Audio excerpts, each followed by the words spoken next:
North கொரியாவில் நிறைய பேருக்கு தெரியும். அவங்க சில ரெஸ்ட்ரிக்ஷனோட வாழ்ந்துட்டு இருக்காங்க. இதுதான் பண்ணணும், இதை தான் பண்ணக்கூடாது, இது ரூல்ஸ், இது ரூல்ஸை மீறினா இவ்வளோ தண்டனை கிடைக்கும். இந்த மாதிரி நிறைய விஷயம் ஃபாலோ பண்ணி வந்துட்டு இருக்காங்க. நிறைய பேர் இதுக்கு முன்னாடி நான் நிறைய வீடியோ போட்டிருக்கேன் நார்த் கொரியா பற்றி. நார்த் கொரியாவில் பார்த்தீங்கன்னா ரீசெண்டாக ஒரு பெரிய விஷயம் நடந்திருக்கு. 30 குழந்தைங்களுக்கு கடுமையான தண்டனை கொடுத்துருக்காங்க. மரண தண்டனைன்னு சொல்லி ரீசெண்டாக சில நியூஸ் எல்லாம் வந்துச்சு. அது எதுக்காக பார்த்தீங்கன்னா, அந்த குழந்தைங்க கே ட்ராமா, சவுத் கொரியாவோட ட்ராமாவை பென்ட்ரைவ் மூலியமாக ஏற்றி அந்த ட்ராமாவை பார்த்துருக்காங்க. அந்த குழந்தைங்கள் எல்லாத்துக்குமே பார்த்தீங்கன்னா மரண தண்டனை விதிச்சிட்டாங்க. நார்த் கொரியாவில் இது இயல்பான விஷயம்தான். இந்த மாதிரி விஷயம் நடக்கிறது பார்த்தீங்கன்னா ரொம்ப இயல்பான விஷயம். நம்ம காசாவில் நடந்தது, இஸ்ரேலில் நடந்ததுலாம் அவங்க உள்ளே நடந்துட்டு இருக்கு. நிறைய விஷயம் அவங்களால வெளியே சொல்ல முடியல. நிறைய பேர் தப்பிச்சு வந்திருக்காங்க.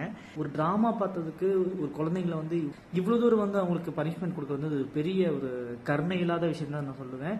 இது நீங்கள் எப்படி பார்க்குறீங்க? கீழே கமெண்ட் பண்ணுங்கள். தேங்க்யூ.